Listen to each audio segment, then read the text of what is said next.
যে দেখেন নামাজ পড়তে পারছে। আজকে একটা পিকচার দেখলাম, একটা গর্ভবতী মহিলা, মরুভূমির ভিতরে পাহাড়, ছোট্ট টিলা পাহাড়ের গায়ে শুধু পাথর আর পাথর। এর আগের বাচ্চাটা কেবলমাত্র হাঁটতে শিখেছে।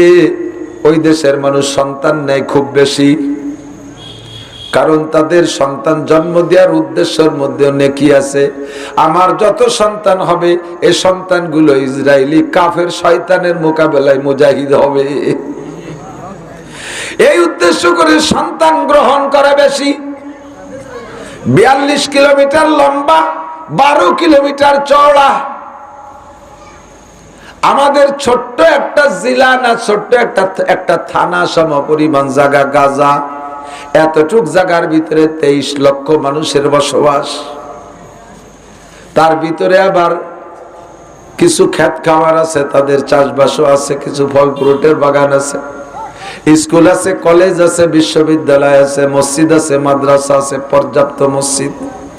এতটুক জায়গার ভিতরে এত মানুষ, তারা সন্তান জন্ম দেয় মুজাহিদ বানানোর জন্য। আমার পেটে যদি 10টা সন্তান হয়, 10টা কাফেরের মোকাবেলায় 10টা মুজাহিদ হবে। মহিলার আগের বাচ্চাটা হাঁটতে পারে, পেটে আর একটা বাচ্চা নিয়া এই বাচ্চাটা ডেলিভারি দেবে কোন জায়গায়, সেই জায়গাটুকু খুঁজে পাচ্ছে না। নিজের ঘর বাড়ি দালান কোঠাতে ছিল, সব বোমা মেরে উড়াই দিয়েছে।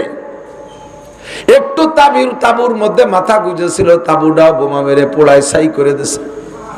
স্বামীটা বাচ্চা পেটে রেখে কোন জায়গাতে কোন মাঠে শহীদ হয়ে গেছে খবর নেই।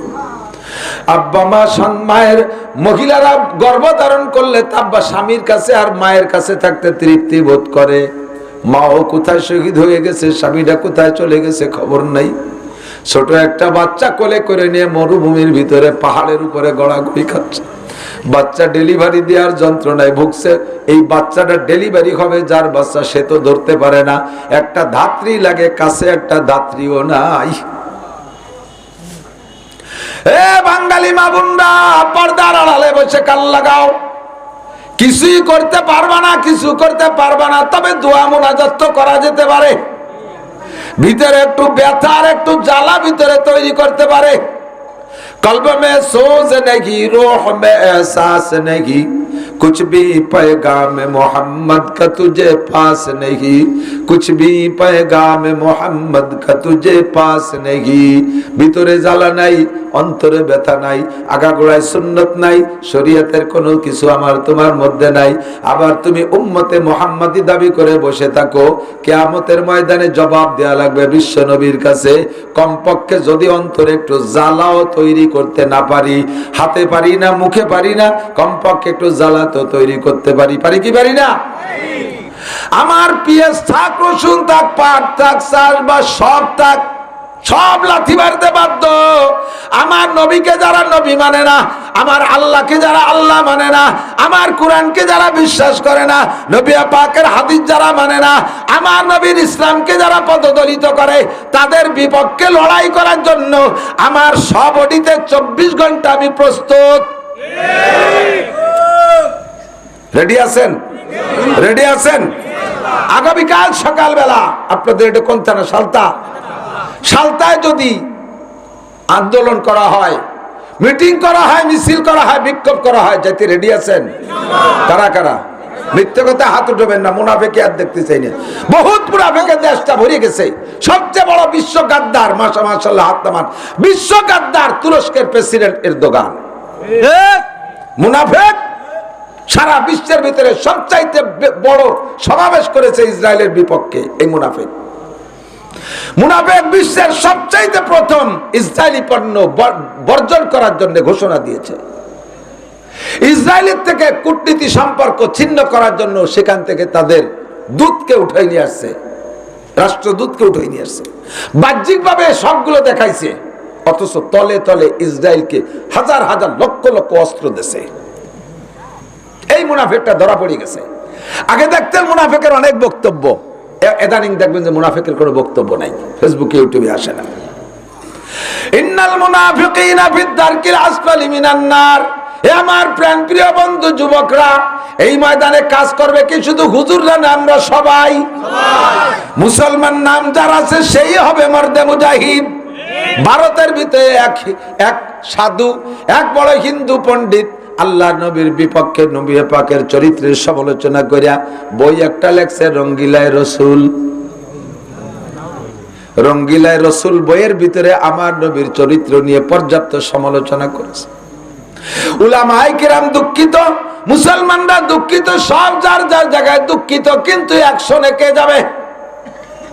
কলেজে পড়ুয়া এক যুবক, দাড়িও নাই তার বুকে, গায়ে তার জুব্বাও নাই, মাথায় টুপিও নাই, পাগড়িও নাই। যুবক কায়দা কইরা একটা ছোট্ট তরবারি তার যে কোনো ভাবে লুকাই নিয়া এই রঙ্গিলায় রসুলের সেই লেখকের বাসার কাছে যাইয়া খুঁজতে খুঁজতে তার বাসার কাছে যে জিজ্ঞেস করছে, এইটা কি অমুকের বাসা? বলে জি। ঢোকার পথ কি? কই তো গেট। ভিতরে ঢুকে যে দেখে সাধু বসা, এত বড় ভুড়ি। এ তোমার নাম কি? এই। বলে জি আমার নাম এই। তুমি কি রঙ্গিলায় রসুলের লেখক? শিওর হয়ে নিচ্ছে, একজনে মারতে পারে একজনে না মারে। তুমি কি রঙ্গিলায় রসুলের লেখক? বলে জি। তাহলে তুমি আমার নবীর শানে এত বড় গুস্তাখ ভাষা কেন লিখেছো? সাধুতে একটু ভয় পেয়ে কথা বলে না। তার ভারতবর্ষ, তার হিন্দুস্তান, হিন্দুদের প্রাধান্য, হিন্দু ক্ষমতায়, একটা মুসলমানের সামনে কি বলবে তার ভয়ের কিছুই না। বুক টান টান করে বলতেছে, সবই আমি করেছি, আরো বহুয়া বাকি আছে তোমার নবীর চরিত্র সম্পর্কে, সামনে এডিশনে সেগুলো সংযোগ করা হবে। এবার যুবক কয়, সামনে এডিশন হবে তোর জাহান্নামে যাইয়া, সামনে এডিশন ছাপা হবে তোরে জাহান্নামে পাঠায় দেব, সেখানে লিখবি। বলেই ভুড়ির ভিতরে বসায় দিছে। বলেন আল্লাহু আকবার। হাত উঠিয়ে বলেন আল্লাহু আকবার। এডিশন করাবি, তোর এডিশন বানাবি জাহান্নামে যাইয়া, সাড়ে শয়তান। একে কোপে বুড়ি দুই ভাগ করে নারীরা হুজুরিরা বেরোয় ফেলাইছে, জায়গায় জাহান্নামে চলে গেছে। লেপাল্লা সরগোল চতুর্দিক দিয়ে হিন্দু এসে অ্যারেস্ট করে ফেলাইছে, একেবারে ফিল্ড অ্যারেস্ট, স্পট অ্যারেস্ট, ধরিয়ে নিয়ে চলে গেছে। ট্রাইব্যুনাল কোর্ট দ্রুত গতিতে বিচার কার্যক্রম শুরু হয়ে গেছে। তারিখও নির্ধারণ হয়ে গেছে, যুবকরে ফাঁসি দিতে হবে। আল্লাহু আকবার। যদি কের নামে ফাঁসির পরোয়ানা জারি হয়ে যায়, তার কি খুশি, দুঃখ লাগে না আনন্দ লাগে? সে খুশি না বেজার?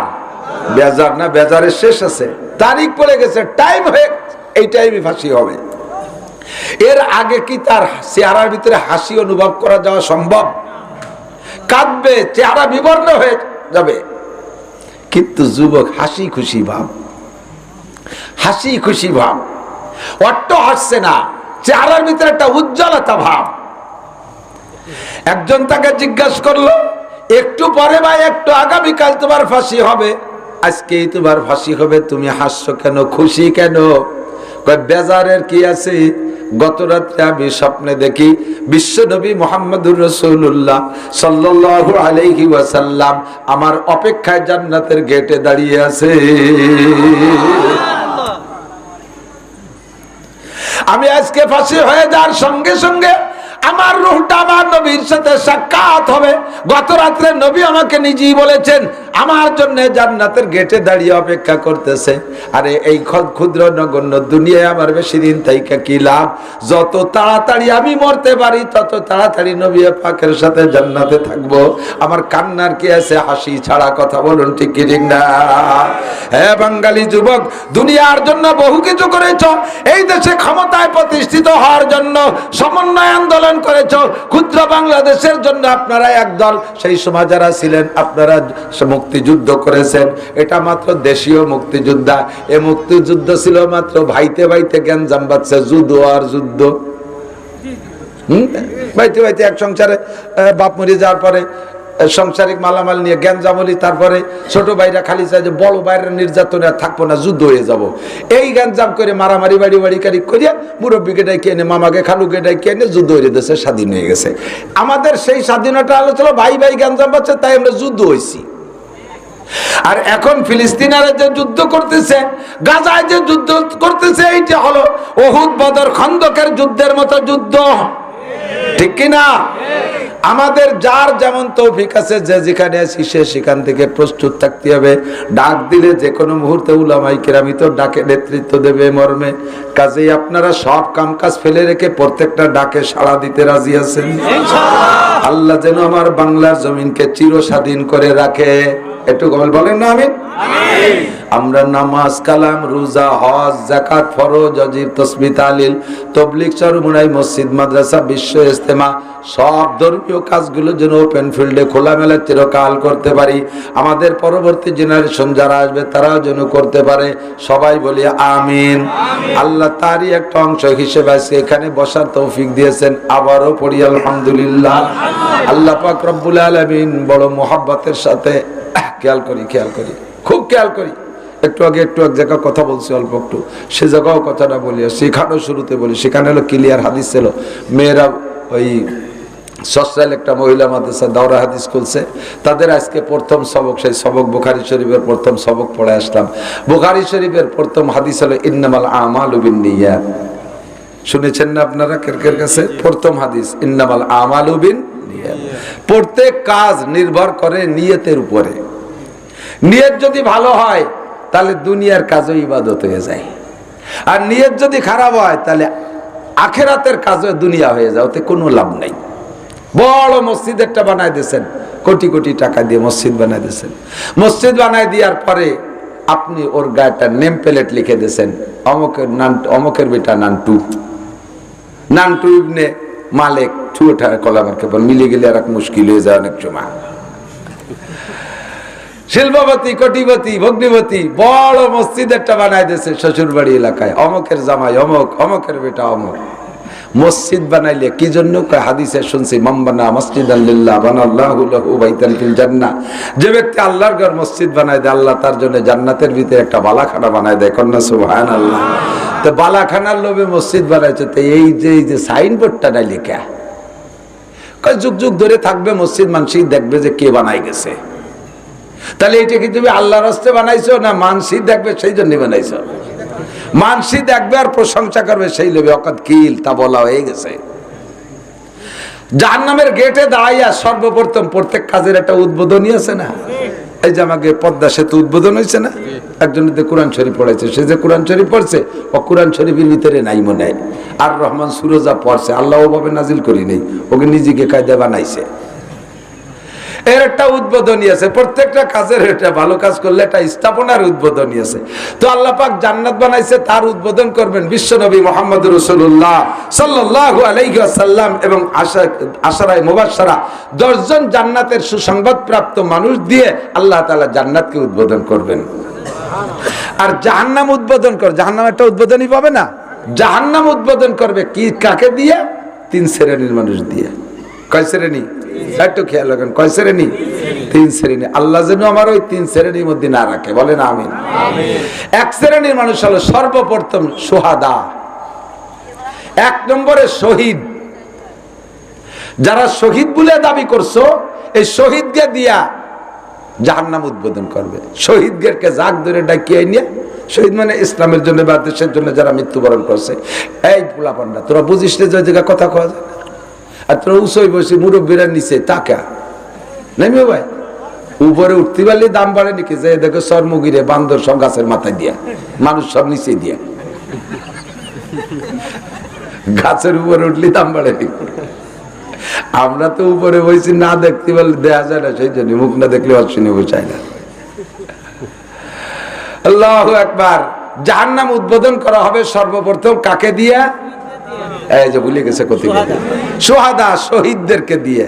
যারা নামদারি শহীদ তাদেরকে ডেকে এনে বলবে, আল্লাহ পাক বলবেন উদকুলিল জাহিম, এ জাহান্নামে যাও। তখন শহীদরা বলবে, আল্লাহ জাহান্নামে যাবো, তাই শহীদ হলাম কে? কই তুমি শহীদ হয়েছো কোন জায়গা? কই তো অমুক জায়গা। কিভাবে এলে? কিভাবে যুদ্ধ করতে করতে। যুদ্ধটা করছো কেন কও? কয় যে লিআলাই কালিমাতিল্লাহ, তোমার দ্বীনকে বলন্দ রাখার জন্য, তোমার ইসলামের জন্য জিহাদ করেছি। আল্লাহ বলবেন বাল কাযাবতা, মিথ্যে কথা কইছিস। তুই যুদ্ধ করছিস দুই উদ্দেশ্যে, একটা হলো যদি যুদ্ধে বিজয় হতে পারিস, ভালো যুদ্ধ করে বিজয় হতে পারিস, তাহলে সেখান থেকে যুদ্ধের বিজয়ের পরে একটা গনিমতের মাল, ওই লুটে ফুটে আনা মাল রেখে গনিমতের মাল, এই মালের ভালো একটা ভাগ পাবি।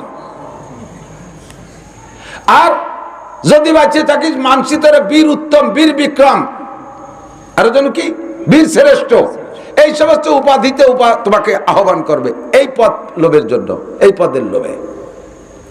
তুমি শহীদ হয়েছে, তুমি যুদ্ধ করেছো, যদি তুমি বিজয় হয়ে জিতে আসতে পারো, তাহলে দীর্ঘকাল পর্যন্ত ওই যুদ্ধের একটা মুক্তিযোদ্ধা বা যুদ্ধার একটা কুঠা হবে, ওই কুঠা দিয়ে খাওয়া, সেই জন্য তুমি যুদ্ধ করছো, কুঠা দিয়ে খাওয়া, এই জন্যে তুমি আবার ইসলামের জন্য যুদ্ধ করো নাই। কথা মতো কবি না, নো টক বাট স্কুল, কথা কলি আর কিছু শুনবো না, ঘেটি ধরে জাহান্নামে ফেলাবো। আর যদি মরো যুদ্ধে যে যদি মরো, তাহলে তোমার লোভ ছিল যে বছরকে বছর, যুগকে যুগ, শতাব্দী শতাব্দী আমাকে মানুষের শহীদ হিসেবে সম্বোধন করবে, শহীদ অমক, শহীদ তমক। যেই দুই উদ্দেশ্যে যুদ্ধ করেছে ওয়াকাদ কিল, তা বলা হয়ে গেছে। এখন তোমার হাতে কিচ্ছু না, উদখুলিল জাহিম, কথা মোটে কবি না, তাড়াতাড়ি দোজখে ঢোক। আল্লাহ চোখের সামনে চোখে আঙ্গুল দিয়ে ধরাই দেবে, হা করার কোনো কায়দা থাকবে না। ফেরেশতাদেরকে আল্লাহ বলবেন, খুযুহুম ফাগুল্লুহুম সুম্মাল জাহিমা সাল্লুহুম সুম্মা ফি সিলসিলাতিন যারউহা ৭০ যিরাআন ফাসলুকুহুম। গলার উপর দিয়ে শিকল দিয়ে, ঠ্যাঙের নিচে দিয়ে, হাঁটুর নিচে দিয়ে শিকল ঢুকে দিয়ে টাইট করে গলারে যদি হাঁটুর দ্বারে নিয়ে গোল হয়ে বাঁধে, আটা চলা কোনো নড়াচড়ার কোনো কায়দা আছে? ফেরেশতারা ক্রিকেটের বসিয়ে দিয়ে যে বল বেরি হয় না, একেবারেতে ছক্কা, একেবারেতে ছক্কা, জাহান্নামের ৬ নম্বর দোজখে নিয়ে বেলায় দেবে। থাক পড়ে থাক, তোর এদের জাহান্নাম উদ্বোধন করা হলো। ২ নম্বর, আমার মতো মৌলবী, আমার মতো মৌলবী, মৌলবী দোজখে যাও, কে আল্লাহ তো দোজখে যাবো, তো আলেম হলাম কেন? আলেম হয়েছে কি জন্য? তোমার দিনের দাওয়াতের জন্য। দেখো না কিভাবে দেশকে দেশ, রাতকে রাত দোলই বেড়াইছি, খাওয়া নাই না নাই এগুলো করে বেড়াইছি, কি জন্য? তোমার দিনের দাওয়াতের জন্য। আল্লাহ বলেন, বাল কাযাবতা, মিথ্যে কথা কইছিস, তোরও উদ্দেশ্য ভালো ছিল না, তোর নিয়ত ভালো ছিল না। তোর নিয়ত কি ছিল? যে আমি যদি ভালো বক্তা হতে পারি, তাহলে এইভাবে হেলিকপ্টারে আসতে পারবো, আমার জন্য ২০০-৩০০ পুলিশের প্রোটোকল দেবে, নেতারা এরকম ফুলের মালা নিয়ে বসে থাকবে, আমি যখন হেলিকপ্টার থেকে স্টেজ পর্যন্ত যাব, মানুষের এরকম ফুল ছিটাবে, আমাকে বিশাল বড় চেয়ারে অভ্যর্থনা জানাবে, আমাকে এভাবে এভাবে লাস্টে আমাকে আবার হেলিকপ্টারে পাঠিয়ে দেবে, ২-২.৫ লক্ষ টাকা দেবে, সারা দেশ জুড়ে আমার সুনাম হবে। তুমি এই জন্য আলেম হয়েছিলে আর এই জন্য ওয়াজ করছিলে। ওয়াকাদ কিল, সেগুলো তো বলা হয়ে গেছে, তোমার আর কিচ্ছু নাই। তুমি যদি আলেম হতে পারো, মানুষ তোমার প্রশংসা করবে তোমার বয়ানে।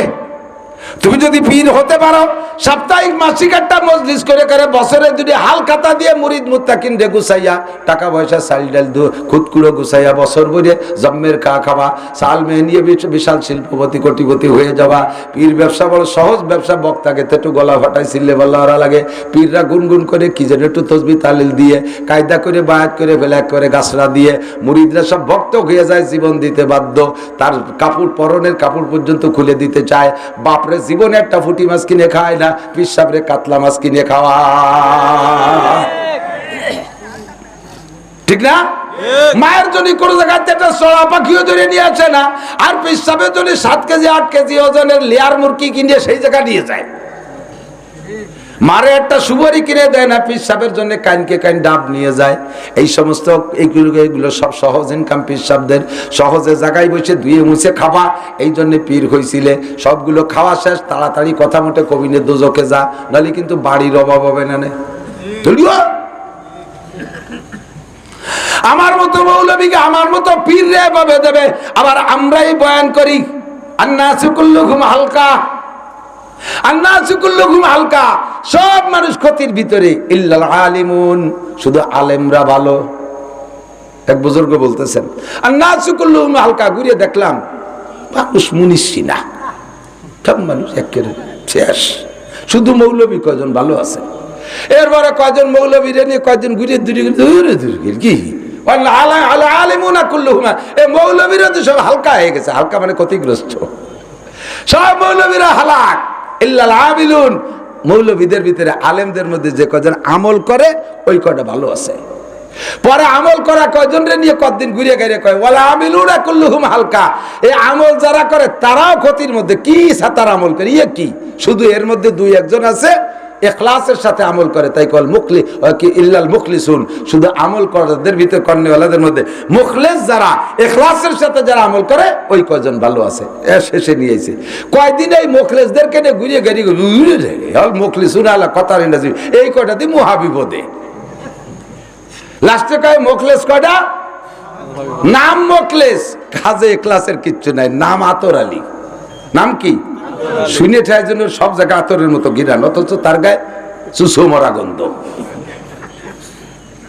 আতর আলীর বগলে গন্ধ, গালে গন্ধ, কান পচা। আতর আলী আগে শোষে নাম উঠতে পারি না, নাম আতর আলী কলাইছে। নাম রাখছে সুন্নাত। সাতক্ষীরে গেছি ওয়াজে, শ্যামনগর বংশীপুর শাহী মসজিদ মাদ্রাসায়, বড় উঁচু স্টেজ, হাজার হাজার মানুষ। আমি এই সিঁড়িতে উঠতেছি, এর মধ্যে একজনে ডাক, সুন্নাত। সুন্নত কিরম যে ডাক দিলি, দেখছে সুন্নত ডাকও শুনলো, তাহলে সুন্নতটা দেখতে দেখি যে সুন্নতের মাথায় বান্দরে চুল, সুন্নতের দাড়ি নাই, সুন্নতের যে প্যান্ট ফাঁসাদ দিয়ে বিগেত খানি খুলে রয়েছে, এলে সুন্নত।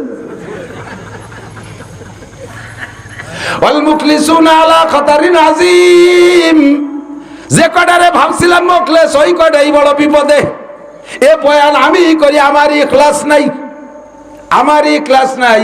এই জন্য দোস্ত বলতে ভয় লাগে যে বয়ান তো করতেছি, আল্লাহ যদি বলে লিমা তাকুলুনা মা লা তাফালুন, এই গুণগুলো তোমার মধ্যে নাই, তুমি আবার বয়ান করছো, ও মৌলবী তুমি ধোঁকাবাজ, তোমারে জাহান্নাম উদ্বোধন করবো, ঢোকো, কথা মোটে বাড়াবা না।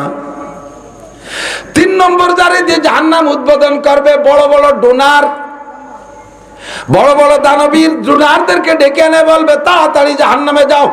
আল্লাহ জাহান্নামে যাবো, তাই কোটি কোটি টাকা দান করলাম কেন? দান করছো কি জন্য?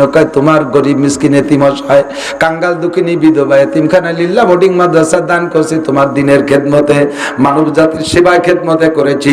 আল্লাহ পাক বলবেন বাল কাযাবতা, মিথ্যে কথা বলেছো, এগুলো তাদের খেদমতের জন্য করো নাই। যদি খেদমতের জন্য করবা তাহলে আবার ক্যামেরায় দিয়ে ছবি করে ছাড়ো কে? কয়টা জাকাত দিত, ওরে লুঙ্গি, জাকাতের যে লুঙ্গি তা তো মাঝে মাঝে কই এক্সরে লুঙ্গি, জাকাতের লুঙ্গি 2-3 বার দোয়ার পরের মার কেটে গেলেও সুতো ছায় না, ভরিয়ে মসজিদে ঢোয়ার সময় দরজায় যদি পাও ফাঁক হয়, ভিতরে তাকাইলে এবছর টিবল পর্যন্ত দেয়া যায়, ঠিক না? সব জায়গার টিবল দেয়া যায়। এই হলো জাকাতের লুঙ্গি। এই দিতে যাবার ক্যামেরা করে, করছে না? করে করে কয়টা কম্বল, কম্বলের কোয়ালিটি তো কই, কি কম্বল, আল্লাহু আকবার। যারে কম্বল দিয়েছে সে নিয়ে গায়ে দেয় না, বাস দিয়ে দরজার সামনে পাপোশ বানাইছে। কয়দিন বাড়ানোর পরে ছাগলে ব্যবহারে ডাকতেছে, কাকি ওভাবে অনাকাশন নয় রে, আমার গায়ে দিয়ে দেন।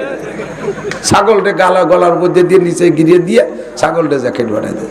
ছাগল তো ওরা যত্ন করে গায়ে দেয় না, ও গায়ে দিয়ে জানে পেশাব করছিল, শুয়ে পড়ছে, ভিজে গেছে, থরথরে কাঁপতে, তাড়াতাড়ি খুলে নেন না, নিউমোনিয়া হবে না। এবার ছাগলের গাড়িতে খুলে নিয়ে ধুইয়ে তার দিয়ে মুড়ি বাজা বালিয়েন কয় না, তাই ধরা পাইটিও বানাইছে। তুমি এই পাইটিও দিয়ে আবার ক্যামেরা মারাও,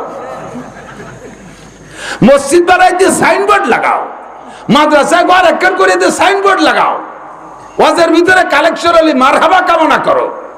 আমি 10,000 টাকা দিলাম, আমার নাম মারহাবা করো না, আমার নামটা করো না, তোমার নাম নামের জন্যই দেছো, আচ্ছা ঠিক আছে, ওগুলো বলা হয়ে গেছে, এখন টাকা পয়সা থাক, তুমি দোজখে যাও আগে, তোরে দিয়ে দোজখ উদ্বোধন করা হবে। ইখলাস যে কার আছে আল্লাহই ভালো জানে। ইখলাস কাকে বলে একটু বলে যাই। ইখলাস বলা হয় উবুদুল্লাহ কান্নাকা তারাহু, একেবারে প্রত্যেকটা কাজ, যেই কাজটা ইবাদত, প্রত্যেকটা ইবাদত এমন সংকল্পে করবেন কেমন যেন আপনি আল্লাহর সামনে দাঁড়িয়ে আপনি আল্লাহকে দেখতেছেন, আল্লাহ আপনাকে দেখতেছে। কাজটা নিছক একান্ত আল্লাহরই জন্য করবেন।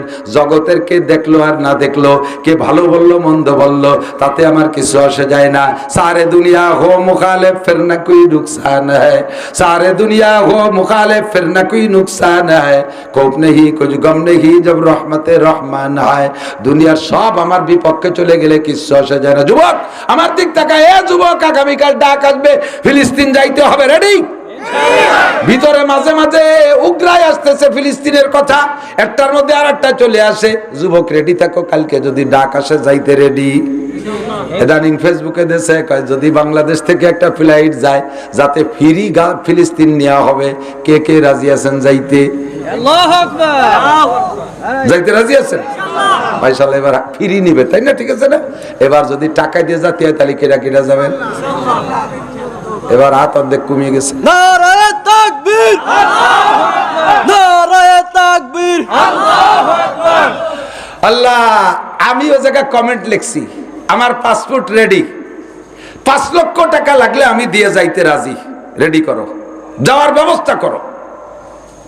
আমার 4টে ছেলে আছে, 4টাই বড় হয়ে গেছে, 4টা ছেলে সাবালেগ হয়ে গেছে, 5টা ছেলে, বড় ছেলেটা অসুস্থ, 4টে সবল সুস্থ ছেলে আছে, তাদেরকে ওসিয়াত করছি যে কোনো সময় যদি যাওয়ার সুযোগ পায় ফিলিস্তিন, শুধু ফিলিস্তিন না, বিশ্বের যে কোনো প্রান্তে যদি ইসলামী জিহাদ কাফেরের মোকাবেলায় আসে, বাবা অনুমতি অ্যাডভান্স দেয়া থাকলো, আর বলতে জন্য বাড়ি আসিস না, ওখান থেকে চলে যাস, ওসিয়াত করে দিয়ে দিছি, একবারে অ্যাডভান্স ইজাজত দিয়ে দিছি। দুনিয়া থেকে আরাম করব। রমজানে কত ইফতার খাইলেন, তারা তো খালো না কিছু। ঈদে কত কাপড় কিনলেন, তারা তো একটা বাচ্চারা জাঙ্গিও কিনে দিতে পারলো না। সিমাই খেলেন, বিরিয়ানি খেলেন, পোলাও খেলেন, কি খালেন কি, আমি কি খেলাম? আমি ঈদের দিন কিচ্ছু খাইনি, ভালোই লাগে নাই, বাচ্চা কাচ্চার জন্য কিনে দিছি, খাবার নিয়ে বসে, আমার ভিতরে রুচি আসে নাই, আমার চোখের সামনে ভাসতেছে, এই কাঁদতেছে। ওই সেই মহিলা, গর্ভবতী মহিলা, তার বাচ্চাটা ডেলিভারি করবে কে? দাত্রীকে কেউ নাই। আর এ জায়গা মা বোনরা তোমরা আরাম করবা, বিরিয়ানি খাবা, প্রসাদরি কিনবা, রং বেরঙের কাপড় কিনতে ফরিদপুর শহরে যাবা, সদর বাজারে যাইয়া সেখান থেকে ওপেন ফিল্ডে বাজারঘাট করবা, আনন্দ করবা। তোমার মতো আর একটা মা সেখানে দেখো ডেলিভারি যন্ত্রণায় ভুগতেছে, তার পাশে দাঁড়ানোর কেউ নাই। ইখলাস হবে, আল মুখলিসুনা আলা খাতারিন আযীম। ইখলাস কাকে বলে? আনতা বুদাল্লাহ কান্নাকা তারাহু। প্রত্যেকটা কাজ, নেকের কাজ করার সময় আল্লাহকে দেখি, গুনাহ করার সময় আল্লাহকে দেখি। কতক্ষণ? ঠিক।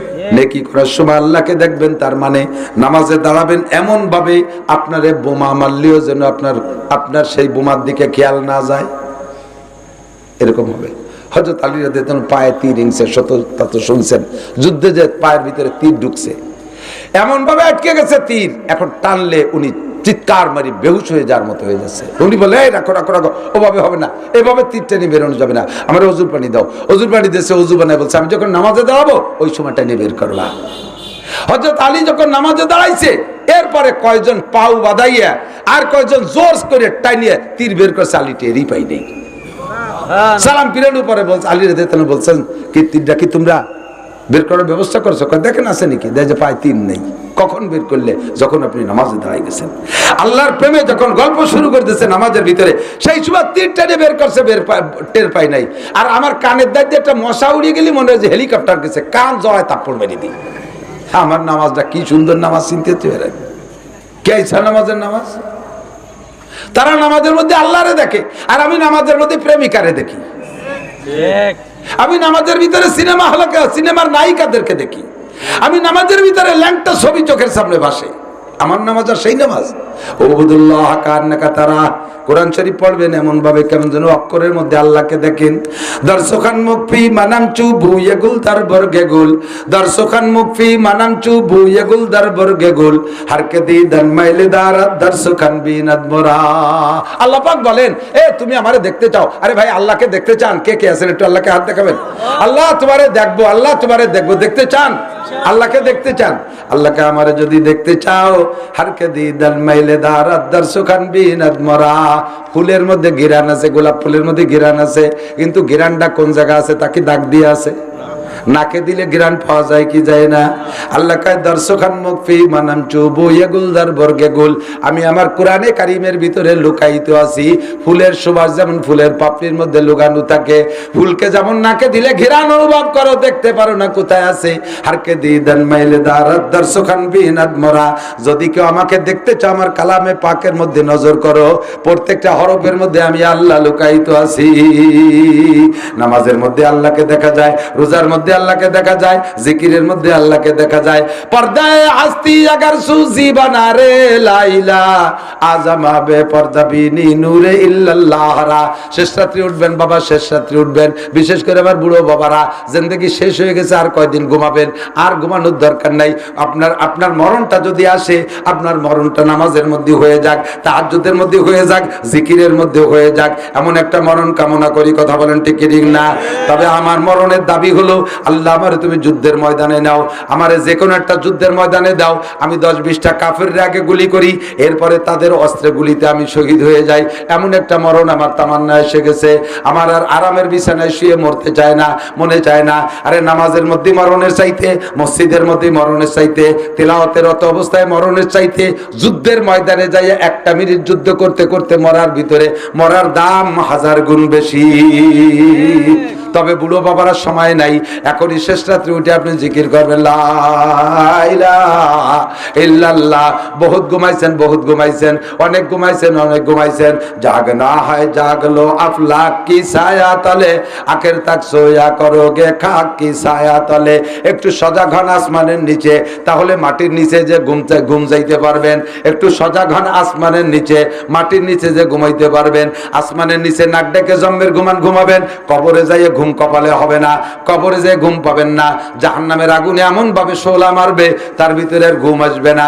কবরে যদি আরামে ঘুমাইতে চান, এখন একটু ঘুম কমাই দেন। বিছানা থেকে ওঠেন, শেষ রাত্রি ওঠেন, কাঁপতি কাঁপতি ওঠেন, মূর্তি ওঠেন, যে কোনো ভাবে একটু পানি দিয়ে ওযু বানাইয়া আপনি যখন তাহাজ্জুদের পরে জিকিরে বসবেন, এই একার জায়গা নাই,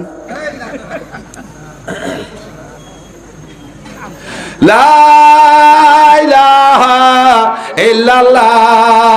গোলো গোলো জিকির করবেন না, জিকির পাতলা টাইনি টাইনি করবেন, দেখবেন আপনার আন্তরিকতা বাড়তেছে। লা ইলাহা ইল্লাল্লাহ। যার যেমন কণ্ঠ আছে কণ্ঠরে মিল দেবেন। লা ইলাহা ইল্লাল্লাহ, লা ইলাহা ইল্লাল্লাহ।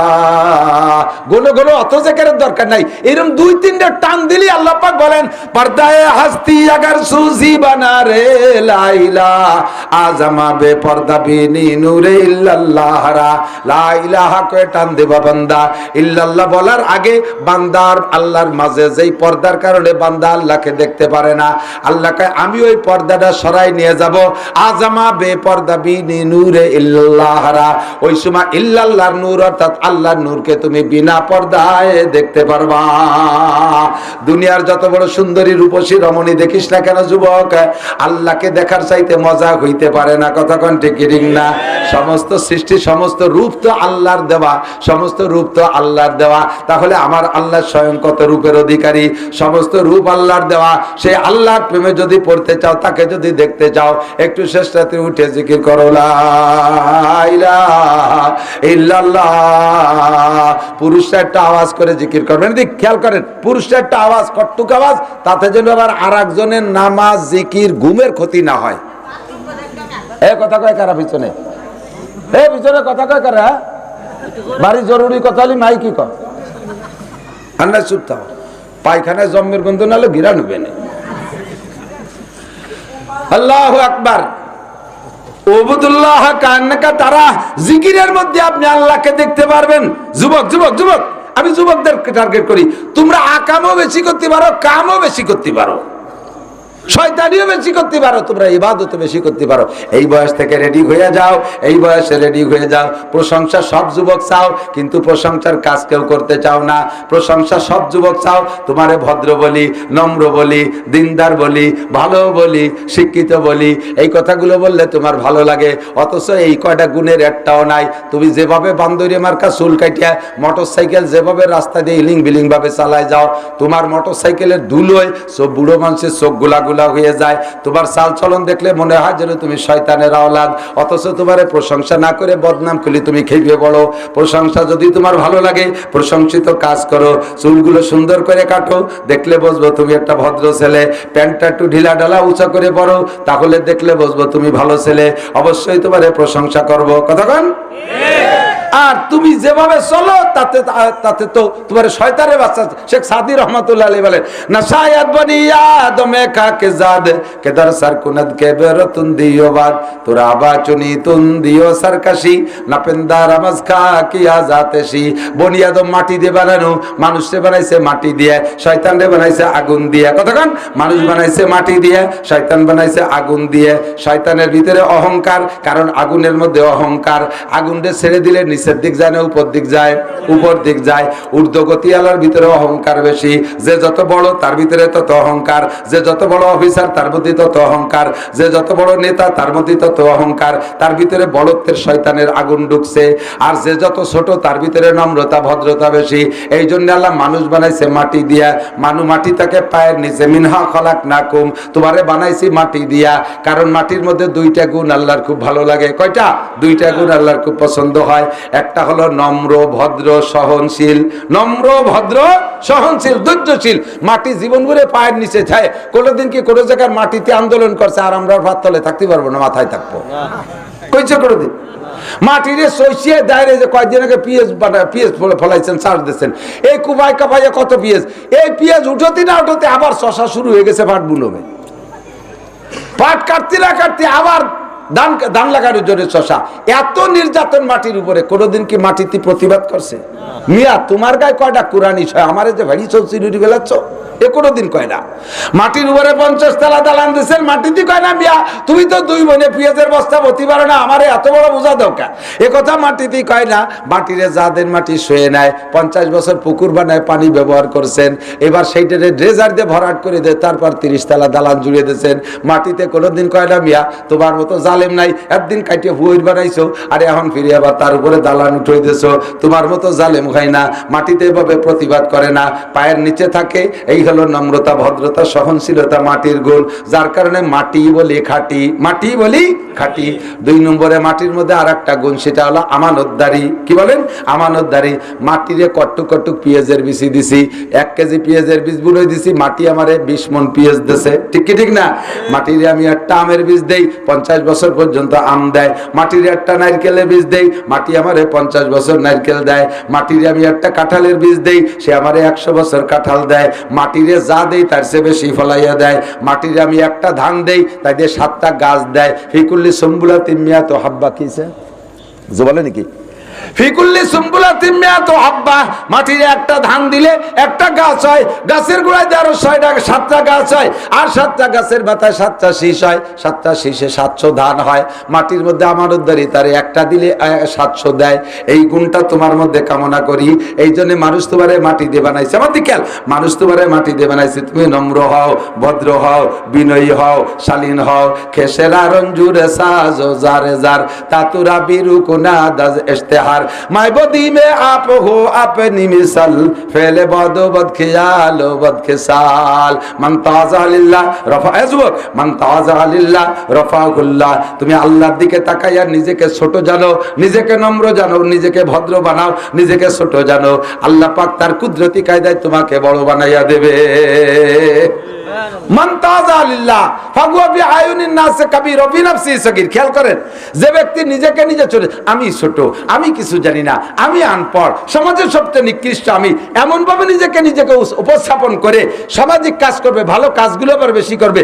আবার সব জায়গা বলতে গিয়ে আমি নাখান্দা, আমি আনপড়, আমি অযোগ্য। চেয়ারম্যান কি বলে নমিনেশন মিটিং হচ্ছে, এখন নমিনেশন মিটিং এ সবাই মিলে ধরছে একজনরে, এবার প্রার্থী তুমি। সে কি বলবে? আদৌ সম্ভব না, আমার এ কাজের যোগ্যতাই নেই, আমারে দিয়েন না, নষ্ট হয়ে যাবে। সে আড়ানোর চেষ্টা করবে নিজেকে ছোট জানিয়ে। সবাই কয় না তোমাকেই দিতে হবে, তুমি নিজেকে ছোট জানছো, সবাই তোমার মাথায় করে নাচবে। হ্যাঁ, নিজের কাছে নিজে ছোট, মানুষের অন্তরে আল্লাহ তোমারে বড় বানাই দেবে। অমান তাকাব্বারা, আর যে ব্যক্তি তাকাব্বুর করে, হাম তোমার ডাঙ্গনি, আমি বড়, আমার এবার ভোট দিয়ে দেখেন কি করে ছাড়িয়ে দেই, আমার পরিচয় গরিব দিকে দরজায়, রাস্তাঘাটে খাল বানাই দেবো, 12 মাস কাল নৌকো বেয়ে বেড়াবেন, আমি আসমান ভেঙে জমিনে নামাবো, লাঠির মধ্যে মুগুর ভরবো। আল্লাহ কয় সিঁড়ি বুড়িয়ে তাল, বাংলা কই ফেলতে গেছিলাম, কলাম না, তাল গাছে উঠোবা, তুমি কিচ্ছু করতে পারো। আর দেখলাম তো এই কত টার্মে কত জাড়ি জুড়ি সব তাল গাছে বাঁধতেছে, দেখি না করে গেছে, তার কোনো খবর নাই। আবার আর এক দল লাভ আছে, তারাও এরকম বোঝাড়ি বাড়তিছ, তোমরা এরকম সিঁড়ে বুড়ে আটি বানবার দেখতে আমাকে বাকি নেই, কথা কান না কেন? ঠিক কি না? তুমি নিজেকে নিজে বড় জানো, সবাই তোমাকে ট্রিট করি। ও কি আমার নামের ব্যানার, এদিক তাকান, আমার নামে যদি আমি বড় ব্যানার করে লিখি, একবার আল্লামাতুদ দাহার, কুমকুমাতুন নাহার, কেলা গাছের থোড়, হাওড়ার ব্রিজ, তাল গাছের গুড়া, বাঁশঝাড়ের মুড়া, রইসুল মুফাসসিরিন, আন্তর্জাতিক ক্ষতি সম্পন্ন মুফাসসিরে কোদাল, হযরত মাওলানা নাসিরউদ্দিন সাহেব, তাহলে মানসিক কাঁচা গোবর দিয়ে ব্যানারে লাল করি হলামে, ঠিক না? আমি জীবনেও কোনোদিন আমার নামের শেষে যুক্তিবাদী হলে কিনা আমি একটা কার্ডও ছাপাই নেই কোনোদিন, নিজের পরিচিতির জন্য একটা কার্ডও ছাপাই নেই। আমার নামে আলহামদুলিল্লাহ প্রত্যেক বছর কয়েক কোটি টাকার পোস্টার ছাপা হয়। এর এই পোস্টার যদি একটা আমি ছাপাতাম, তাহলে আর বেটারা আমার ওই ছাপানিগুলো টেনে ছিঁড়ে গেলে দিত। সেম কোয়ালিটি যুবক, নিজেকে ছোট জানো, আমি কিচ্ছু না, সমাজে আমি কিছু না, তোমারও সবাই সাথে বড় বাড়াবে। অহংকার বাদ দাও, অহংকার বাদ দাও, তাকাপুরি বাদ দাও, নিজেকে ছোট জানো, খাদেম বানাও। সাইয়্যিদুল কওমে খাদিমুহুম, কওমের নেতা সেই হয় যে কওমের খাদেম হতে পারে, যে কওমের খাদেম হতে পারে। কিসসা তো বহুত আছে, শুনেছেন, হেকায়েতে সাহাবার মধ্যে শুনছেন, চর্বিত চর্বণ মনে হবে, তারপরে সেগুলো একটু না বললে অসম্পূর্ণ থেকে যায়, কথা বলুন ঠিক না? রাতের বেলা হযরত ওমর ইবনে খাত্তাব রাদিয়াল্লাহু তাআলা এই জায়গায় জায়গায় দুনিয়াটা আছে, যার কারণে দুনিয়া এখনো টিকে আছে। আমাদের গোপালগঞ্জের ডিসি সাহেব, বর্তমান ডিসি, কোন জায়গায় যেন বাড়িতে জানি না, ভদ্রলোক আসছে প্রায়, প্রত্যেকদিন বলা ভুল হবে, প্রায় আমাদের গোপালগঞ্জের 5 থানার কোনো না কোনো থানায় যাইয়া কোনো এক মসজিদে ফজরের নামাজ পড়ে। এই ভাটিপাড়ার মোড়ে 2 মাদ্রাসায় 2 দিন পড়িয়ে গেছে, আমার মাদ্রাসায় এসে 1 দিন পড়িয়ে গেছে, ভবানীপুর গেছে পড়ছে, এই মহারাজপুর মাদ্রাসায় এসে ফজর পড়ছে, থাকে গোপালগঞ্জ। তো বকশেদপুরের মহারাজপুর এসে যেই লোকটা ফজরের নামাজ পড়ছে, ওই লোকটা অবশ্যই তাহাজ্জুদ পড়িয়ে তারপরে রওনা দিছে। DC district incharge, district commissioner, ডিস্ট্রিক্টের সবচেয়ে বড় অফিসার আমার গোপালগঞ্জের। এই নামাজ পড়ে এরপরে মাদ্রাসার হুজুরদের সাথে ওখানে বসে পরিচয় দেয় না, গাড়ি থুই আসে খানিক দূরি, এইটুকু কাটি আসে, যাতে ডিসির গাড়ি দেখলি তো সিনে বেলায় দেবে মানছি, খানিক দূর গাড়ি থুইয়া এইটুকু কাটি এসে মসজিদে নামাজ পড়ে এরপরে মসজিদের হুজুরদের সাথে শুরু আসেন দোয়া কালাম পড়ে টড়ে মাদ্রাসার হালচাল, পায়খানাগুলো কেমন, রান্নাঘর কেমন, সব হুজুর আপনাকে এগুলো একটু দেখাবেন, আমি তো আসছি একটু দেখবো, কে তা বলে না, ঘুরিয়ে ঘেরে দেখানোর পরে হুজুর আসি তাই দোয়া করেন, সাথে সাথে হুজুরা কাছে দেয় যে গাড়িতে হচ্ছে সে গাড়ির ডিসির গাড়ি। এরপরে হুজুরা তাকে আর চার কবেন না, চার একটু চা খাওয়া, না না না না, চা খাবো তাই তো কইয়ে আসতাম, খাবো না বলি তো না কইয়ে আইছি। এরকম মানুষ আছে, অবশ্যই আছে। হযরত ওমর ইবনে খাত্তাব রাদিয়াল্লাহু আনহু রাতের অন্ধকারে দেশের পর্যবেক্ষণ, দেশকে দেখার জন্য, পরিদর্শনের জন্য রাতের অন্ধকারে বেরোয়েছে, দেশ কিভাবে চলতেছে। বেরোইয়া একা একা চলে গেছে দূর বিলের ভিতরে। সৌদি আরবে যারা গেছেন তারা জানেন, বিল তো আমাকে দেশে কয় বা চক বলে, মরুভূমির ভিতরে পাহাড় আছে, পাহাড়ের গা দিয়ে আবার জঙ্গলও আছে, ওই বাবরা গাছের মতো কাটা কাটা গাছ আছে, অনেক গাছ আছে। ওই জঙ্গলের ভিতরে টিপ টিপ করে দূরের থেকে একটা বাতি দেখা যাচ্ছে। বলছি তো আগে চর্বিত চর্বণ, কথার সাথে এসে গেছে, একটু শুনতে হবে, কোন দিনের কথা ভিতরে লাগে বলা যায় না। তো দূর থেকে দেখছে সে টিপ টিপ করে বাতি জ্বলতেছে, উনি চিন্তা করলেন এইরকম ফাঁকা জায়গায় তো বাতি থাকার কথা না। তো 2 ধরনের বাতি হতে পারে, হয়তো কোনো দুষ্কৃতী চোর ডাকাতদের বাতি, তারা ওখানে বসে বসে কিছু করতেছে, অথবা কোনো চরিত্রহীন মহিলা ওখানে ঘরবাড়ি বানায় টানায় কেন অন্যায় টন্যায় করে। তো দেখতে হবে, আমার দেশ, আমার খবর নিতে হবে। ওখানে চলে গেছে আস্তে আস্তে, যাইতে যাইতে দেখে যে সত্যি বেড়ার ফাঁক দিয়ে কি বলে, সত্যি বেড়ার ফাঁক না, এটা হলো ক্লিয়ার জায়গা, এখানে আগুন জ্বলতেছে। উনি কাছে যাইয়া একটু পর্দার সাথে একটু দূরে থেকে বলতে দেখে যে একটা মহিলা ছোট ছোট 2-3 বাচ্চা, এই বাচ্চাগুলো নিয়ে কান্নাকাটি করতেছে বাচ্চারা, আর এই মহিলা চুলোয় জাল দিচ্ছে টাড়িতে। দূরের থেকে বলছে, মা কি করতেছেন, আমি কি একটু কাছে আসতে পারি? কয় না, থাকেন, দূরে থাকেন। কি করতেছেন? কয় যে বাচ্চাদের জন্য কিছু রান্না বান্না করতেছি। কি রান্নতেছেন? কয় যে তা বলা যাবে না, কি রান্নতেছি। আল্লাহ, একটু পরে বলবো। হযরত ওমর দূরে সরে রয়েছে, এই রান্না কিছুক্ষণ জাল দিতে দিতে বাচ্চারা খেলাধুলা কান্নাকাটি করতে করতে করতে করতে ঘুমাই গেছে। এরপরে বলতেছে, কিছুই রান্না করতেছি না, এই হাড়ির ভিতরে পানি জাল দিচ্ছি। বাচ্চারা সারাদিন না খাওয়া, এখনো না খাওয়া, খাবারের কোনো ব্যবস্থা নাই। এখন তাদেরকে কি সান্ত্বনা দিয়ে ঘুমাবো? তাদের বলছি যে বাপ, এই রান্না করতেছি, তোরা একটু পরে খাবি। আমি জানি যে কিছুক্ষণ লং টাইম নিয়ে নাড়াচাড়া করলে ওরা ঘুমিয়ে যাবে, তারপরে হাড়িটা না হয়তো আমিও ঘুমাবো। বলেন তো কেমন লাগে শুনলে? এরকম অবস্থা গাজায় চলতেছে। ফিলিস্তিনে চলতেছে। তো হযরত ওমর শুনিয়া দেরি না করে কয়, মা থাকেন, আসি। তাদের কান্নাও দেখছে, তাদের চুলায় হাড়ি থাকা অবস্থায় তাদের ঘুমও দেখছে। উনি আইসা সরাসরি গোডাউনে ঢুকে গোলাম সাথে নেছে, আগে গোলাম ছিল না, গোলাম সাথে নেছে, নিয়ে যে গোডাউনের থেকে খাদ্য চর্বি টর্বি ময়দা আটা সে খেজুর টেজুর তেল টেল দিয়ে বড় এক বস্তা ভরিয়ে এরপরে গোলামকে বলছে, গোলাম মাথায় উঠাই দাও। অবশ্যই পড়েছেন আপনারা, গোলাম মাথায় উঠে দাও। গোলাম কি বলেন তো, গোলাম মাথায় উঠে দাও। গোলাম মানে কি, বাড়ির গরু, সেম কোয়ালিটি অফ গরু। আপনার বাড়ির গরুটারে যেমন আটে নিয়ে বেশি ফেলতে পারেন, গোলাম ওইরকম বেচা যায়। গোলামের এরকম একটা জাতি মানুষই, কিন্তু আল্লাহ তাদেরকে এইরকম গোলাম বানাইছে, এমন পরাধীন বানাইছে। তো এই গোলাম হযরত ওমরের গোলাম। আর ওমর কিরা কত বড় দেশের অর্ধ জাহান্না, পৃথিবীর 2/3 তার রাষ্ট্রের আয়তন ছিল 2,40,00,000 বর্গ মাইল। এইরকম বাংলাদেশের প্রায় 200 বাংলাদেশের সমান। এত বড় দেশের রাজা গোলাম রে কয়, বস্তা আমার মাথায় উঠে দাও। গোলাম কান্দে দিছে, মালিক আপনি আমার জাহান্নামে পাঠানোর চেষ্টা করতেছেন, আমি থাকতে আপনার মাথায়। হযরত ওমর বলে, না গোলাম, তুমি তো এদেশের রাজা না, এদেশের মানুষের দায়িত্ব তোমার হাতে না, তোমার জিম্মায় না, এটা আমার জিম্মায়।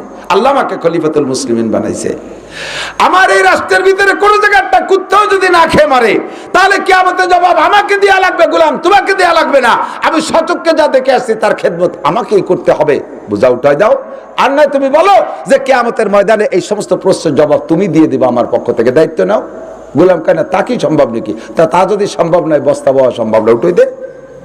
বস্তা ওমরের মাথায় উঠে দিচ্ছে। লম্বা একটা মানুষ কাঁপতে কাঁপতে বস্তা নিয়ে যাইয়া সে জায়গায় যাইয়া মহিলাকে বলছে, মা একটু সরিয়ে দাঁড়ান।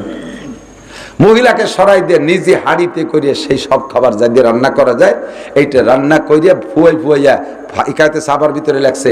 ঘন দাড়িওয়ালা লম্বা মানুষটা চুলের ভিতরে ফু দেয়, ধুমো উড়িয়ে এসে দাড়ির ভিতরে চোখের মধ্যে যায়, চোখ বেয়ে বেয়ে পানি পড়তে, নাক দিয়ে পানি পড়তেছে।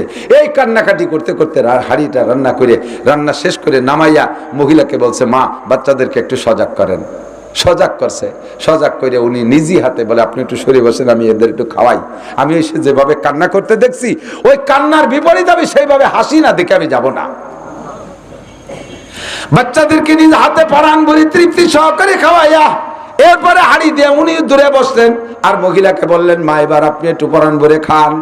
আপনার চেহারায় দেখছিলাম মলিন, আপনার চোখে দেখেছিলাম পানি, বাচ্চাদেরকে আমি কান্না করতে দেখেছিলাম, তাদের মুখে হাসি ফুটাইছে, আপনার চেহারা আমি হাসিরা দিকে যাব না। এবার মহিলাকে পরাণ ভরে খাওয়াইয়া এরপরে বাকি বস্তায় যা ছিল তা দিলেন, বললেন, মা দোয়া করো।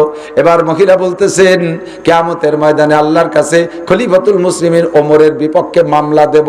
ওই মহিলা করছে, ওমরের কাছে করছে, আপনি সাক্ষী থাকেন, ওমরের বিপক্ষে কিয়ামতের ময়দানে আল্লাহর কাছে মামলা দেব। এই দেশের রাজা হইয়া আমাদের খবর নেয় না। আপনার মতো মানুষকে যদি আল্লাহ প্রেসিডেন্ট বানাইতো, আপনার মতো মানুষকে যদি আল্লাহ খলিফাতুল মুসলিমিন বানাইতো, তাহলে আমাদের এই দুর্গতি হইতো না।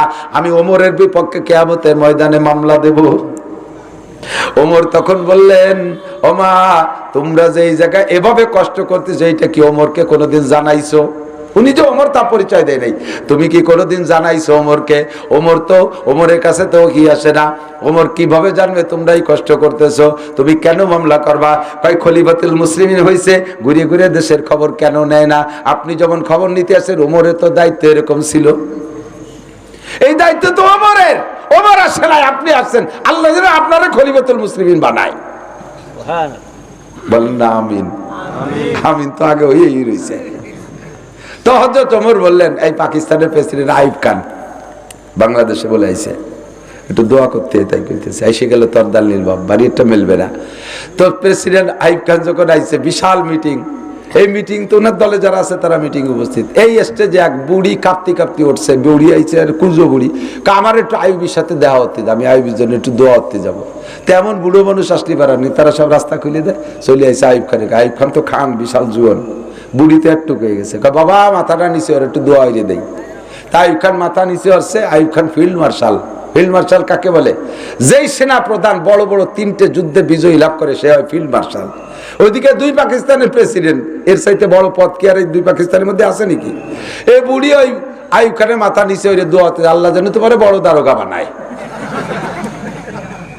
আল্লাহ যেন তোমারে বড় দারোগা বানায়। আইব খান আসতেছে, কি কয়?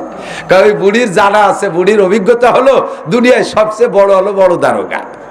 এই জন্য সবচেয়ে বড় বড় দারোগা মানে আল্লাহ তোমার সবচেয়ে বড় বানায়, এই দোয়া দেশে, যদিও কইছে মুখে বড় দারোগা। আল্লাহ আমাদের যদি এমন খলিফাতুল মুসলিমিনের ব্যবস্থা করে দাও, বলেন আমিন। জোরে বলেন না আমিন। মা তোমার এই খাবার শেষ হয়ে গেলে তুমি এই অমুক জায়গা যাবা, তুমি খলিফাতুল মুসলিমিন ওমরের ওখানে যাবা, ওখানে গেলে আমারে পাবা, তোমার যা দরকার আমি সেখান থেকে সংগ্রহ করে দেব। তো রাতের বেলা তো চেনে নাই, আল্লাহ আকবার, যতটুক সেন্সে আলোতে দেখে দেখে খাবার ফুরাই গেলে গেছে সেখানে, যে দেখে যে বিশাল অবস্থানে বসা, হয়তো তোমার চেয়ারে বসতেন না। মুসলমানদের সংসদ ভবন দেখেছেন? আফগানিস্তানের মুজাহিদ বর্তমানে তালেবান সরকারের অবস্থা, তাদের সংসদ ভবন গাছতলা, যে কোনো জায়গা গামছা বিছে রুমাল বিছে বসে যায়, অধিবেশন শুরু হয়ে গেছে মৌলবীকে। কি একটা কায়দা! তো হযরত ওমরের ওখানে যে দেখে দেয় সেই লোকটা কান্দে দিছে, হযরত খলিফাতুল মুসলিমিন ক্ষমা করবেন, বেয়াদবি হয়ে গেছে, তুমি মাফ করে দিও, তুমি যে আমার এই সাক্ষাতের আগে যে কষ্টটুক করেছো, আমার ত্রুটির কারণে, আমার অবহেলা, আমার অযোগ্যতা অদক্ষতার কারণে, হ্যাঁ, এইটা তুমি আল্লাহর রাস্তায় মাফ করে দিও, আর তোমার যা প্রয়োজন তুমি সেই প্রয়োজনের সময় আসবা, এখান থেকে নিয়ে যাবা। আল্লাহু আকবার। এরকম যদি হয়, যাক এই কুত্তকে দাও, ইজা কানা উমারাকুম খিয়ারাকুম, এজন্য নবী বলেন যখন তোমাদের দেশের নেতারা হবে ভালো মানুষ, ওয়া ইজা কানা, তোরে যাই কইছি সরিয়ে যাতে, তুই আমাকে বাড়ি চলে আইছিস।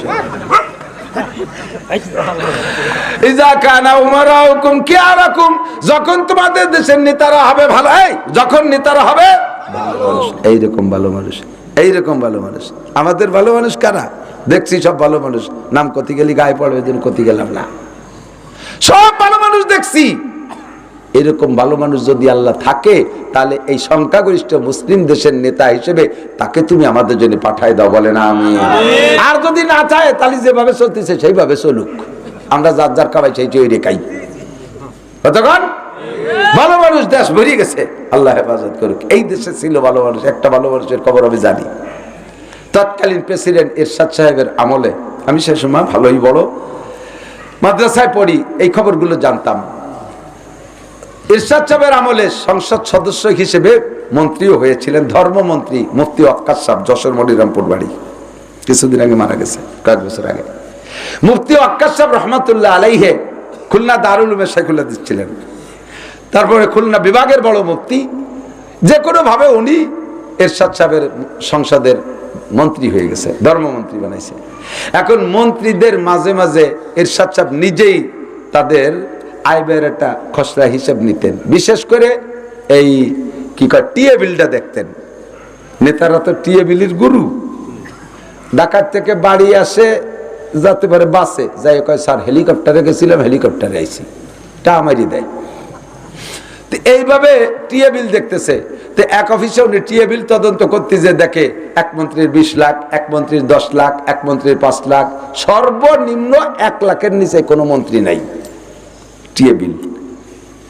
এবার লাস্টে হযরত মুফতি ওয়াক্কাস সাহেব রহমাতুল্লাহ আলাইহির খবর যেটা শুনছি, সত্য মিথ্যা আল্লাহ মালুম, উনারে যখন হুজুর আপনার টিএ বিল, উনার টিএ বিল হয়েছে 35 টাকা। 35 টাকা, কয় টাকা? যে জায়গা 35 লাখও আছে, সে জায়গা যদি আর একজন মন্ত্রী, ধর্মমন্ত্রী, তো ফেলাইনি মন্ত্রীরা, পূর্ণ মন্ত্রী, ধর্মমন্ত্রী, পতাকাধারী মন্ত্রী, তার 35 টাকা। এরশাদ সাহেব বলতে, হুজুর কি 35 লাখ নাকি কি, যে নুক্তা টুকতা কম হয়ে গেছে নিয়ে বসে, কি জন্য এত কম? কয় যে না স্যার, ওই যে 35 টাকাই এত কম। কয় যে আমি তো সংসদ ভবনে আসি বাইসাইকেলে, আমার বাসা থেকে বাইসাইকেলে আসি, তাই কয়টা লিকমিক হয়েছে, আর মাঝে মাঝে একটু সারা সিট হয়, তাতে 35 টাকা খরচ হয়েছে। এটাও মন্ত্রী, আর একটার 35 লাখ খরচ, সেটাও মন্ত্রী। ততক্ষণ আমি ওই কিস্সার পরে আল্লাহ তো দেশে আলহামদুলিল্লাহ, এই যে অনেক ভালো গাড়ি, এটা আমার 46,27,000 টাকা দিয়ে নতুন কিনছি। এবার মোটর সাইকেল আছে 2টি। চিন্তা করলাম যে নফস ওই দিক চলে না যায়, এবার বাইসাইকেল একখান কিনছি, তাই চালাই বেড়াই বাড়ির দায়িত্ব দিয়ে।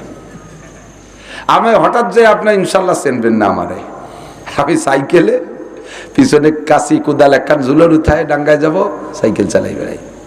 মুফতি ওয়াক্কাস সাহেব যদি 35 টাকা বিল বানাতে পারে, সাইকেল চালাতে পারে মন্ত্রী হয়ে, আমির কোন জায়গায় রাইছি ভাই, আমি সাইকেল চালাই অসুবিধা কি হয়েছে আমার সাইকেল চালানো? আল্লাহ যদি ওই প্রাইভেটের কারের থেকে নামাই আমার ভ্যানের ড্রাইভার বাড়াতে, ভ্যান চালাই পয়সা কামাই করে খাবি, তোর ওয়াজের বার শেষ, তাহলে তো আমি সেই সময় হঠাৎ করে যে ভ্যান চালাবো কি রে, এই জন্য ভ্যানও চালাই বাড়ি, এখানে ভ্যানও আছে, প্র্যাকটিস ঠিক রাখি। খেসরা রঞ্জুরে সাজো জারে জার তাতুরা বিরুকুনা দাজ ইশতেহার, মিটাও।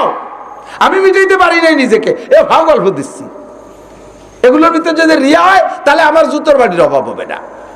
আল্লাহ ইবাদত করো, ইখলাসের নসিব করো, ইখলাসে ইবাদত করার তৌফিক দান করো, জোরে বলেন আমিন। আল্লাহু আকবার। ও দোস্ত যুবক, মনে রাখো, ইয়া আইয়ুহাল্লাযীনা আমানু, হে অন্ধ জগতের টল বিশ্বাসী পাগলরা, দুনিয়ার নাম অন্ধ জগৎ। এ জায়গা বসে দুনিয়ায় বসে আল্লাহরে দেখা যায় না, ফেরেশতা দেখা যায় না, জান্নাত দেখা যায় না, জাহান্নাম দেখা যায় না, পুলসিরাত দেখা যায় না, হাসরের মাঠ দেখি নাই, তবে এগুলো আছে না নাই? কথা বলেন আছে? আল্লাহ আছে, দেখি নাই, না দেখলেও আবার আল্লাহ আছে। ফেরেশতা দেখি নাই, না দেখলেও আমার নবী বলছে ফেরেশতা আছে, আল্লাহ বলছে ফেরেশতা আছে। পুলসিরাত দেখি নাই, আল্লাহ বলছেন কোরআনের ভিতরে, নবী পাক বলছেন পুলসিরাত আছে। হাসরের মাঠ কায়েম হবে, মিজানের পাল্লা হবে, দাড়ি পাল্লা হবে, হিসাব নিকাশ হবে, দেখছেন কোনদিন? তবে বিশ্বাস আছে না নাই? কাজে আপনি অন্ধ জগতের অটল বিশ্বাসী পাগল। আল্লাহ পাক মহব্বতের সাথে ডাক দিয়ে বলে, খেয়াল করেন, মহব্বতের সাথে ডাক দিয়ে বলে, লা তাত্তাকিজু আদুব্বি ওয়া আদুব্বাকুম আউলিয়া। ও আমার অন্ধ জগতের অটল বিশ্বাসী পাগল, দুনিয়ার সব কিছু ত্যাগ করেছো, আমার প্রেমে পড়ে এই ময়দানে চলে আসছো, আমার প্রেমে পড়ে দুনিয়ার সব আনন্দকে লাথি মারছো।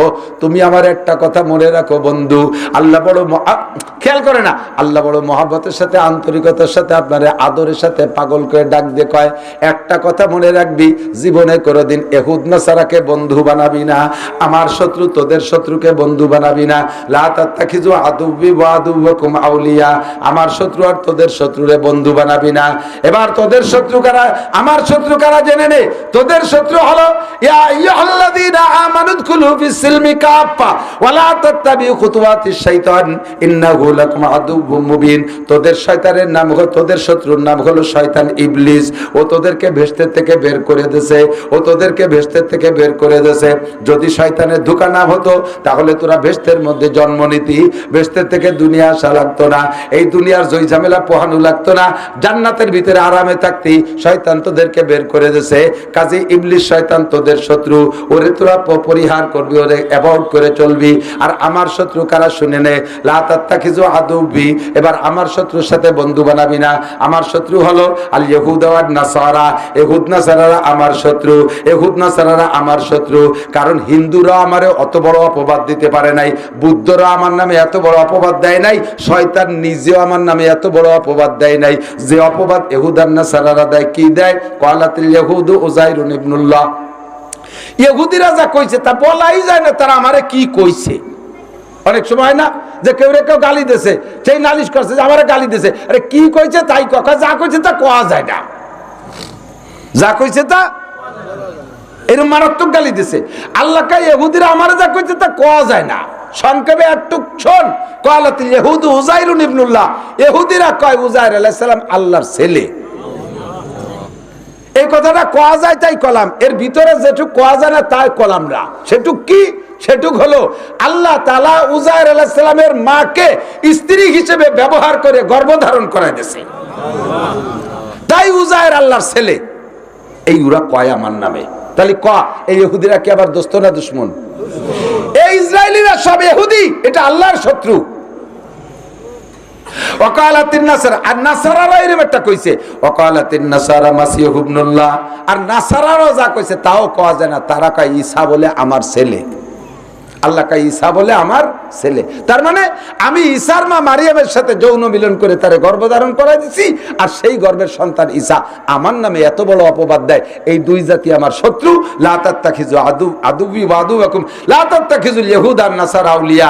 তোরা ইহুদ নাসারাকে বন্ধু বানাস না, বাযহুম আউলিয়া ও বায, যদিও তারা বাহ্যিকভাবে উপরে উপরে একে অপরের শত্রু। খেয়াল করেন, খেয়াল করতেছেন নাকি আমি বুঝতেছি না। উপরে উপরে দেখেন ইহুদিরা নাসারাদেরকে কি কয়? এহুদির মানে এই ইসরায়েলিরা, নাসারা মানে আমেরিকান ডোনাল্ড ট্রাম্পের গোষ্ঠী, ওরা হলো নাসারা আর এরা হলো এহুদি। আপোষে কি বলা বলি করে জানেন? কোরআন শরীফে বলে ক্বালাতিল ইয়াহুদু লাইসাতিন নাসারা আলা শাই, এহুদিরা কয় নাসারা কোনো জাতি না, ও কোনো ধর্মই না, ও কোনো জাতি না, এমন গালি দেয়। ওয়াকালাতিন নাসারা লাইসাতিল ইয়াহুদু আলা শাই, এবার নাসারারা কয় তোরা কি, তোরা তো কিছু না, এই বলা বলি করে যে তোরা কেউ কিছু না। আবার আল্লাহ পাক বলেন সময় মতো বাদহুম আউলিয়া উবাজ, একে অপরের দোস্ত, একে অপরের। মুসলমানের সাথে যুদ্ধ লাগছে জো বাইডেনের, কি বলে নেতানিয়াহুর, দেখেন সম্পূর্ণ বন্ধুত্বতা দেখাইয়া পশ্চিমারা জুটে পুটে সমস্ত খ্রিস্টানরা আইসা এই ইহুদিকে সাথে জোর দিয়েছে। কোটি কোটি টাকার এই যে লাস্টের এই গ্যাঞ্জামের আগে এই মাঝে যে যুদ্ধবিরতি হয়েছে, এই যুদ্ধবিরতি হওয়ার আগে গাজার একটুক জায়গার উপরে ৮০,০০০ টন বোমা মারছে। ৮০,০০০ টন পাথর মারিয়ে দিলেও শেষ হয়ে যায়। আর বোমা কি, এক একটা বোমার গায়ে ১ টন ১.৫ টন ২ টন ৩ টন ওজন আছে। এইভাবে ৮০,০০০ টন বোমা সেই জায়গা মারিয়া গাজাকে শেষ করছে। আর এই বোমাগুলো বেশিরভাগ দেশে 80% দেশে আমেরিকাওয়ালা আর পশ্চিমা ব্রিটেনওয়ালারা, এরা দেশে। আর এই এহুদ নাসারা, ওরা নাসারা আর এরা এহুদি, দুই দলের ভিতরে ফারবার ডিফারেন্স। যখন মুসলমানকে হত্যার সুযোগ আসছে সব দল মিলে এক হয়ে গেছে। দুঃখের বিষয়, পরিতাপের বিষয়, মুসলমান বসে বসে এখনো বুড়ো আঙ্গুল চুষতিছ। মধ্যপ্রাচ্যের দালাল, মধ্যপ্রাচ্যের গাদ্দার, সৌদি আরবের প্রেসিডেন্ট, তুরস্কের প্রেসিডেন্ট, এই পাকিস্তানের প্রেসিডেন্ট, এরপরে কাতার, দুবাই, ওমান যারা আছে সবগুলো মুনাফিকের বাচ্চা, মুনাফিক। কথা বলেন ঠিক কি ঠিক না? আল্লাহর দেয়া সম্পদ, তেল বেচে খাচ্ছিস, কুলুর বাচ্চা কুলুরা, তেল বেচে কুলুরা না। আবার কেউ কুলু থাকলে রাগ হইয়েন না, তেলুর দল আল্লাহর দেয়া সম্পদ, স্বর্ণ আর তেলের খনি, এই বিক্রি করে সেই জায়গায় বসে পশ্চিমা খ্রিস্টান মহিলাকে ছাড়িয়ে দিছে। তাই নিয়ে রাত্রে আনন্দ ফুর্তি করিস, দিনে রাত্রে ফুর্তি করিস, আর মুসলমান মারি শেষ করতেছে। তোকে যার যার জায়গায় বসায় রাখছে। এই তুরস্কের প্রেসিডেন্ট, ও হইছে তুরস্কের প্রেসিডেন্ট এরদোগান, ও আলো কি কয়, এসে ন্যাটোর সদস্য। যদি এখন মুসলমানদের পক্ষে নাই আর ইসরায়েলের বিপক্ষে যায়, তাহলে ন্যাটো সদস্যতে নাম কাটা যায়। এই পথ ঠিক রাখার জন্য সে সৌদি আরবালা রাজতন্ত্র করে, তারা রাজার বেটা রাজা হয়। এটা রাজতন্ত্র জগতে মুসলমানরা মানে না। এই রাজতন্ত্রে টিকে আছে আমেরিকার পাশাটা হইয়া।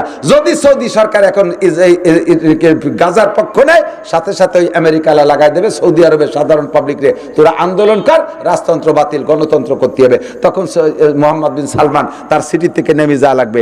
কাতার, কুয়েত একই অবস্থা। ইন্দ্রা যার যার পথ ঠিক রাখার জন্য মুসলমান মারি শেষ করতেছে, আর শয়তানগুলো এখানে বসে আনন্দ করতেছে আর ওরা মারতেছে। দেখেন মুসলমান কারে কয়। আল্লাহর রহমতে, আল্লাহর রহমতে আমার বাংলাদেশের মুসলমানের ঈমান তাদের চাইতে শতগুণ বেশি আছে। সৌদি আরব, পাকিস্তান, ওই জায়গার সাধারণ জনগণ পাগল হয়ে গেছে, কিন্তু রাজা কয়টা, এদের উপরে আল্লাহ তাআলা আসমানি বোমা মেরে শেষ করে দিক। বলেন না আমিন। ওই রাজাদের, সৌদি আরব, মধ্যপ্রাচ্য, আরব দেশ রাষ্ট্রের ভিতরে যত রাজা আছে এদেরকে আল্লাহ তাআলা আলাদা গজব দিয়ে ধ্বংস করে দিক। এরপরে সাধারণ পাবলিক ক্ষমতায় আসুক, ইনশাআল্লাহ ডাক আসবে। তবে এই যুদ্ধে একটু অপেক্ষা করেন, ফাসবিরু, একটু অপেক্ষা করেন, নাসরুম মিনাল্লাহ, সাহায্য আসবে আল্লাহর পক্ষ থেকে, ওয়াফাতুন করিম, অবশ্যম্ভাবী বিজয় ইনশাআল্লাহ। প্রত্যেক যুদ্ধে, স্বাধীনতা যুদ্ধে যারা যুদ্ধ করে, স্বাধীনতার পক্ষে যারা থাকে, তারা অবশেষে স্বাধীনতাই লাভ করে, তারাই বিজয় লাভ করে। কথা বলেন ঠিক কি ঠিক না? যেটা বাংলাদেশ প্রমাণ, বাংলাদেশ প্রমাণ। বাংলাদেশের মানুষের হাতে কি ছিল? কিছুই ছিল না। সামনে সেনাবাহিনী প্রধানও পাকিস্তানি, আর সেনাবাহিনীর সমস্ত অস্ত্র তাদের হাতে। আমেরিকাও ছিল তখন পাকিস্তানের পক্ষে। আর সব দিয়ে জুটিয়ে ফুটিয়ে এসে এদেশের মানুষের, মহিলাদের বটির কোপ আর সাধারণ পাবলিকের বাঁশের লাঠির বাড়িতেই সেই পাকিস্তানিরা হারিয়ে দেশকে স্বাধীন করাই আল্লাহ করিয়ে দিয়েছে। তবে ইনশাআল্লাহ সেটা ছিল হলো ভাই ভাই যুদ্ধ, ভাই ভাই যুদ্ধ আর স্বাধীনতা। এর চাইতে 100 কোটি গুণ বেশি দাবি গাজার যুদ্ধ।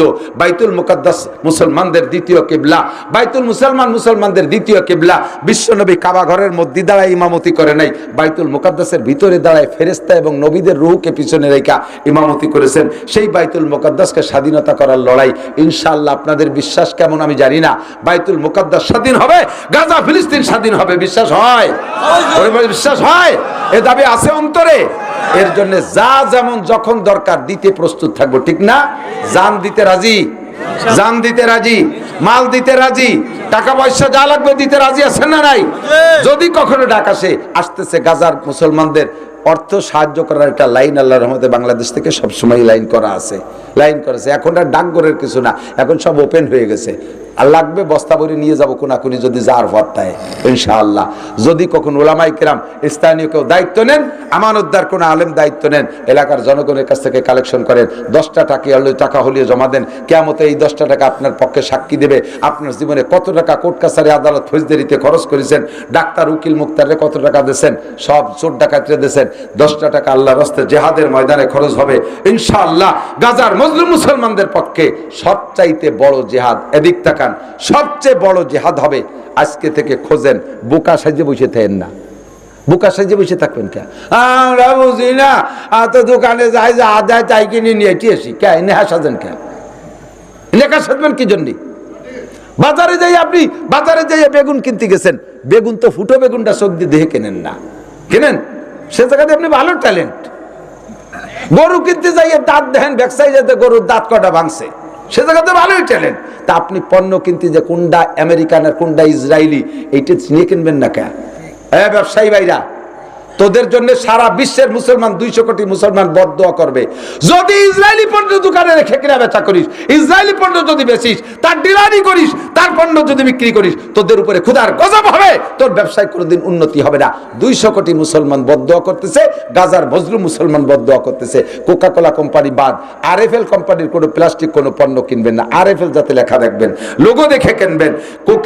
তার কি বলে, লাক্সাবান কিনবেন না, লাক্সাবান কিনবেন না, লাক্সাবান পরিহার করেন। কোকা কোলা খাবেন না, পেপসি খাবেন না, এসবগুলো বাদ দেন। 7 আপ খাবেন না। এগুলো বিক্রি করে এখান থেকে যে পয়সা কামাই করতেছে, তার একটা অংশ ওখানে অস্ত্র তৈরি ফান্ডে জমা হয়। সেই টাকা দিয়ে অস্ত্র বানাইয়া আমার মুসলমান মারবে। আমার মসজিদ, কয়েকশো মসজিদ গাজার থেকে ধ্বংস করে দিয়েছে, আর প্রায় লাখখানিক মুসলমানদের শেষ করে দিচ্ছে। তাহলে আমার কাছে পেপসি বেশি, সেই টাকা দিয়ে লাভ করে তা দিয়ে বোমা বানাবে। আমি কি সেই পেপসি কিনে খাইয়া এই লাভ করতে দেব? দেব? বোকা আর সেজে থাকবেন? বোকা সেজে থাকবেন? প্রত্যেকটা মাল কিনতে গেলে বলবেন ইসরায়েলি কিনা। এই দোকানদার আমাকে বল এটা ইসরায়েলি কিনা। যদি ইসরায়েলি হয় তাহলে নেব না, যদি কেউ ইসরায়েলি ছাড়া নাই তাহলে নেবই না, মালের দরকারই নাই আমার।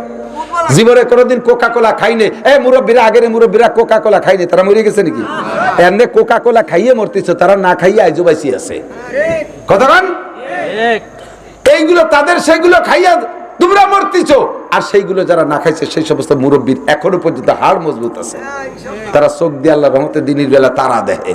আর তুমি রাতে, তুমি বেলা উঠা, বেলা ডুবি যাওয়ার পরে পায়খানার দরজা খুঁজে পাও না চশমা ছাড়া। অমুসলমানদের কিছু ব্যবহার করবেন। বর্তমান জেহাদ আমাদের, আমরা যতটুক পারি, কথাক্ষণ খেয়াল করেন। বদরের যুদ্ধে, ভাই শোনেন, বদরের যুদ্ধে মুসলমানদের পানি থোয়ার জন্য একটা গর্ত, এর মধ্যে অল্প একটু পানি আছে। বৃষ্টি নামছে কালকে, সেই বৃষ্টির পানিটুক জমছে। কাফেরদের সাথে যখন যুদ্ধ শুরু হয়ে গেছে, এক মুজাহিদ এক কাফের কোপ দিয়ে হাত একখান কেটে ফেলাইছে, আর এক কোপ দিয়ে আর এক কাঠ কেটে ফেলাইছে, আর এক কোপ দিয়ে ঠ্যাং একখান কেটে ফেলাইছে। তাহলে এনে মরবে না? এ কাফের এ পর্যন্ত হুশ আছে, ঠ্যাং হাত পা 3 খেন নাই। লাস্টে একখান ঠ্যাং দিয়ে দেখছে যে আর তো আত্মরক্ষার কিছুই নেই, ডাল ধরতে পারি না, তরবারি ধরতে পারি, ঠ্যাং একখান নাই, পড়ে গেছেন, তো মরবই। তো মরার আগে হলেও, মরার শেষ মুহূর্তে আগে হলেও মুসলমানরা একটু ক্ষতি করে দিয়ে মরবো। কি ক্ষতি? ওই এক পাও দিয়ে জাম করে যাইয়া লাভ দিয়ে পড়ছে সেই পানির মধ্যে ঠ্যাং খান। এদিকে তারা ঠাইসে ধরে জবাই দিচ্ছে, আর ওদিকে ওই এক ঠ্যাং দিয়ে পানি গুলাছে। মরার আগে মুসলমানের পানি টুকুলিও গুলাই দিয়ে যাবো। তো যদি একটা কাফের শেষ চিন্তা এরকম হতে পারে, আমার জীবনের শেষ চিন্তা, আমি যদি একটা পয়সাও পারি ক্ষতি করবো ইসরায়েলের। কথা বলেন ঠিক ঠিক না? আর এ জায়গা আমার যুবকরা যদি করে অনেক এরকম কিছু করে, একদল বলে এটা মানবতা হলো না, এটা নীতি না, এটা। আরে বেটা, মুসলমান বাইরে সাফ করে বেলাতে, মুসলমানদের ইজ্জত নষ্ট করতে, তাদের ভিজে বাড়ি সব লুটিয়ে পিটিয়ে নিয়ে যাচ্ছে। আর এ জায়গা তুমি মানবতা দেখাতে এসো? হ্যাঁ, এ জায়গা মানবতা মারাতে এসো? এর কাজায় দিবানি দেশ কেন মিজাজ গরম হয়ে গেছে। দোকান কেন লুটলো, ফ্রিজ কেন ভাঙলো, এটা মানবতা না। মানবতা দেখানোর জন্য তুমি মিছিলি নামছো। তারা আমার সব শেষ করে ফেলে দিচ্ছে, আর এখানে তুমি মানবতার বলিয়া ওড়াচ্ছ। সব বাদ, এই সমস্তগুলো একটাও বরদাস্ত করতে রাজি না। কথা কন না কেন? এগুলো একটাও মানতে রাজি না। ওদের কিচ্ছু চলবে না বাংলার জমিনে। আমার বাংলাদেশের ইন্ডাস্ট্রিজ গুলো বলো বলা হবে, এদেশের ব্যবসায় দেশে ধন্য হবে। কেন তুই ইহুদির বাচ্চারা এদেশ থেকে টাকা নিয়ে যাবি? তোর 1 টাকাও নীতি দেবো না। মরার আগে এক ঠ্যাংও যদি থাকে তাই দিয়ে তোর পানি গুলাই তুই মরবো। ঠিক কিনা? রাজি আছেন না? ওদের কোনো পণ্য ব্যবহার করব নবী পাক বলেন, এ ভাই এদিক থাকেন, আপনি আমলিক করেন, আমলিক মুখে করেন কিন্তু হাতে আপনার দানের শীষ। মুখে স্লোগান দেন আমলিক নৌকা নৌকা, হাতে দানের শীষ। তাহলে আপনি কি নৌকার পক্ষের মোমেন না মুনাফেক? মুনাফেক না। মুখে কর নৌকা, হাতে তোমার দানের শীষ। তুমি এ জায়গা জেহাদের বুলিয়া উড়াচ্ছ কিন্তু তোমার আগা গোড়া সেই ইহুদির সপ্তাহ। চুল কয়টা কাটো মেসি কাটিং, দাড়ি কয়টা রাখো নেইমার কাটিং, প্যান্টটা বড় ইহুদিদের, গেঞ্জিটা পরো সেই পশ্চিমে খাটাস গে গেঞ্জি। হ্যাঁ, সব কিছু তোমার মুসলমানদের। কেন এগুলো ছাড়ো? মুসলমানদের পোশাকের চাইতে ভালো পোশাক হতে পারে? কথা বলেন পারে? জীবনের শ্রেষ্ঠ 2টা দিন, জীবনের শ্রেষ্ঠ 2টা দিন তুমি সুন্নতের অনুসরণ করে থাকো। দুনিয়ায় বেঁচে থাকার শ্রেষ্ঠ দিন হলো বিয়ের দিন, যদি নিয়মতান্ত্রিক বিয়ে হলো। আর চুরি চুট্টা মরে আগামানের বাগানে বিয়ে হলি তো সেটা তো আলাদা ব্যাপার, অত কোনো বিয়ের মধ্যে পড়ে না। ধরা পড়লি দাবলের অভাব নেই, মারির অভাব নেই। নিয়মতান্ত্রিক যত্ন সহকারে সুন্দরভাবে সাজিয়ে গুজে যে বিয়েটা হয়, এই বিয়ের দিন বরের কি আনন্দ না? সর্বজীবনের শ্রেষ্ঠ আনন্দের দিন। আমাদের মুসলমানরা বেশিরভাগ 99% ধরা যায় এই দিন কি পোশাক পরে? পাঞ্জাবি পায়জামা পরে না, খালি টুপি না, পাগড়িও একটা মাথায় দেয়, কাপড়ি নাও কাগজ দিয়ে বানালিও দেয়। তাহলে বোঝা যায় যে শ্রেষ্ঠ পোশাক এইটা। এর কারণে জীবনের শ্রেষ্ঠ দিন সেই পোশাকটা তুমি ধরলে। আবার এই পোশাক বাড়ি যে খুলে থুইয়া জীবনে দুনিয়ার থেকে যাওয়ার দিন যেদিন, সেদিনটা একটা শ্রেষ্ঠ দিন। সেদিনও তুমি কিন্তু প্যান্ট পরে করে মাটি দেয় নাকি? হ্যাঁ, প্যান্ট গেঞ্জি দেয় নাকি? সেদিনও সেই সুন্নতি জামা বানাইয়া সাদা কাপড় করে দেয়। তাহলে এই পোশাকই হলো তোমার শ্রেষ্ঠ, এই পোশাকই তোমার শেষ সম্বল। সুন্নতি পোশাকের অধীনে চলে আসো। চুল কয়টা তাদের কাটিংয়ে কাটো না, দাড়ি কয়টা তাদের কাটিংয়ে রাখো না, প্যান্ট গেঞ্জি মেঞ্জি সেগুলো বাদ দাও, মুসলিম সুন্নতি তরিকায় চলে আসো। আল্লাহ পাক রব্বুল আলামিন বলেন, কি বলা হয়, আল্লাহ নবী বলেন, মান তাশাব্বাহা বিকওমিন ফাহুয়া মিনহুম, যার সাথে যার মিল হবে তার সাথে তার হাসর হবে। আমি কোনো কিছুতে তাদের সাথে মিল করতে রাজি। আজকে থেকে একটু প্রতিজ্ঞা করেন তো। আপনারা সালতানগর কান্দা মানুষ কাজিরাঙ্গা মারামারি বেশি করেন, কিন্তু আমরা ওপাশে আপনাদের একটা প্রশংসা করে, এই এলাকার মানুষ ধর্মভীরু। মারামারি দাঙ্গা হাঙ্গামা যা লাগিয়ে গেছে সে সময় করে, কিন্তু আপনারা ধর্মভীরু। আমি আপনাদের ভিতরে সবচাইতে বেশি পরিচিত। আমার গোপালগঞ্জ আমার এত চেনে না। সালতানগর কান্দা এই 2 থানা আর আলফাডাঙ্গা বলমারি, এই পাশের মানুষ নগর বল পাশে মাগুরা আলারা, এরা আমার সবচেয়ে বেশি চেনে। আমি আপনাদের সাথে, আপনাদের কাছে আমি দাবি করি, শেষ দাবি, আমরা এখান থেকে ইনশাআল্লাহ ইনশাআল্লাহ নবীওয়ালা একটা স্লোগান, কোরআনওয়ালা একটা স্লোগান, একটা জাতি গোষ্ঠী আমরা এখান থেকে তৈরি করব। রাজি আছি না ইনশাআল্লাহ? সুন্নতের ইনশাআল্লাহ এখান থেকে একটা আন্দোলন শুরু হয়ে যাক। আমরা মেসওয়াক ব্যবহার করব, ওদের পেস্ট পাউডার ব্যবহার করব না। যদি লাগে আমার বাংলাদেশি পেস্ট পাউডার বহুত আছে, ওদের সাবান সুটা কিচ্ছু ব্যবহার করব না, আমার বাংলাদেশি পণ্য ব্যবহার করব। ঠিক আছে না ইনশাআল্লাহ? চেয়ার টেবিলে খানা খাবো না, এটা ইহুদিদের আবিষ্কার। আমরা দস্তারখান বিছিয়ে খানা খাবো, 5 ওয়াক্ত জামাতে নামাজ পড়বো। আল্লাহ তাআলা আমাদের আমল করার তৌফিক দান করেন। সবাই বলি আমিন। ভাষাগত ত্রুটি বিচ্যুতি মার্জনীয়। আপনাদের এই সালতার পিএস সেদিনকে আমি এপাশে ভাবুক দিয়ে আছে না, বাবুক দিয়ে ওই ছোট্ট গ্রাম, দুই মসজিদ এলা একটা গ্রাম, ওই 2 মসজিদের মহল্লা থেকে আলহামদুলিল্লাহ 41 মণ পেঁয়াজ এই শুক্রবারে নিয়ে গেছি। আমার সারা বছর বোর্ডিং এর পেঁয়াজ হয়ে গেছে। এত খুশি আমার হুজুররা, আপনাদের পুরো থানা ধরে দোয়া হয়ে যেতেছে।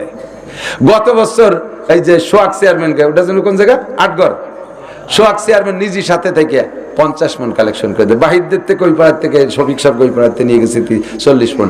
আলহামদুলিল্লাহ, আল্লাহ পাক আমার মাদ্রাসা অনেক সুন্দর রাখছে। আপনাদের ছেলেপেলেরা পড়ে, এলাকার অনেক ছেলে পড়ে। আরো যদি কেউ দিতে চান ইনশাআল্লাহ দেবেন, যত্ন সহকারে। আমাদের ওপাশে ভালো মাদ্রাসার ভিতরে আল্লাহর রহমতে আমার মাদ্রাসাটাও ভালো, আমারটাই ভালো তা বলছি না, আমারটাও ভালোর মধ্যে লেখাপড়া চলতেছে। আপনাদের পাশে শিক্ষক আছে, এই পুড্ডর মৌলানা আব্দুর রহমান আছে, তারপরে এই বাহিরদের সেলিম হাফেজ, আমার ড্রাইভার, ওলামাই কেরাম যাতায়াত করে। 70টা মাহফিল রাখছি খালি এই ফরিদপুরের ভিতরে। আগামী সিজনের 200-300-250 মাহফিলের ভিতরে 70টা মাহফিল রাখছি আপনাদের এইটুকুর ভিতরে। লাস্ট ফিনিশিং আমার মনটা খানিক রসুনির দরকার, তা কিনা দেবে তা ক্ষতি পারতেছি না। 2 মণ রসুন লিবার আমার 4 মণ রসুন লাগবে, তার 3 মণের টাকা আমি দিয়ে আইছি, আর 1 মণ রসুন আমার লাগবে। যদি কোনো আল্লাহর বান্দারা থাকেন 200-100 টাকা করে দিয়ে আমার রসুন কাটা হয়ে গেলি, তাহলে কইতে পারবো, গল্প দেবো যে সারা বছর সালতার রসুন পেঁয়াজ দিয়ে আমার বোর্ডিং চলছে, দোয়া করে দেবো ইনশাআল্লাহ। যেহেতু কর্তৃপক্ষের কালেকশন নাই, আমি কালেকশন পারিও না, একটু হাত আপনাদের কাছে পাতা থাকলো, যার সময় 100-250 টাকা করে যদি দিয়ে যান, ইনশাআল্লাহ আমার রসুন কাটা হয়ে যাবে, একটু তেল পানি হবে। আমি দোয়া করি আল্লাহ তাআলা আপনাদের গন্ডগোল, ফাসাদ, মারামারি, দাঙ্গা হাঙ্গামা থেকে হেফাজত করুক। সবাই বলেন আমিন। এবছর পেঁয়াজের ফলন ভালো হয়েছে না আলহামদুলিল্লাহ, পেঁয়াজের সাইজও ভালো, লাস্টিং করবে ভালো, সময় মতো দামও পাবেন, বেশি দেরি নেই ইনশাআল্লাহ, একটু অপেক্ষা করেন, দামও পাবেন। আল্লাহ তাআলা আপনাদের বরকতময় ফলন দিক, আপনাদের সকলকে পেঁয়াজ বেশি হজ উমরা করার তৌফিক দান করেন। সবাই বলে আমিন। আল্লাহ ফিলিস্তিন গাজার পক্ষে মুসলমান মুজাহিদ হিসেবে আমাদের কবুল করুক, বলেন আমিন। দুরূদ শরীফ পড়ি, আল্লাহুম্মা সাল্লি আলা মুহাম্মদ।